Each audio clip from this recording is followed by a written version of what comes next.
Bonjour à tous, voici le condensé du vendredi 19 juin 2020. Les 150 citoyens de la Convention citoyenne pour le climat se sont réunis aujourd'hui. Après 9 mois de travail, c'était l'heure des votes jusqu'à dimanche. Parmi les propositions, certaines concernent les logements, la consommation, l'automobile ou encore l'agriculture. Et aujourd'hui, l'une d'elles a fait beaucoup parler, elle a été validée. Il s'agit de la limitation de la vitesse sur les autoroutes à 110 km/h. Alors, ce rapport avec les propositions sera remis à la ministre de l'écologie, Elisabeth Borne.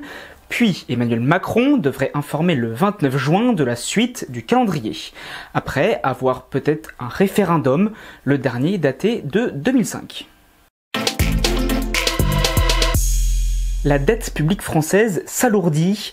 D'après l'INSEE, fin mars, elle a atteint 2438 milliards d'euros, soit 101,2% du PIB. Avec la crise du coronavirus, elle s'est très largement creusée, la plus forte hausse depuis 2009. La majeure partie de la somme représente la dette de l'État en forte hausse. S'il fallait retirer du positif de la publication de l'INSEE, la dette de SNCF Réseau diminue de 400 millions d'euros. L'enseigne de prêt-à-porter Naf Naf est finalement reprise par le groupe Sea Corporate Finance, un groupe industriel spécialisé dans le textile. Naf Naf avait été mise en liquidation judiciaire au mois de mai et l'inquiétude grandissait pour les emplois. Finalement, avec cette reprise, 75% des postes en France devraient être conservés, soit 944 personnes. Il resterait 200 boutiques et magasins sur les 221 points de vente actuels. Ce week-end, c'est la fête de la musique, alors surtout dimanche, mais des événements sont prévus avant. Par exemple, à la télévision, France 2 propose ce soir un show musical à 21h05. Il a lieu à l'Accor Arena de Bercy devant 2000 spectateurs.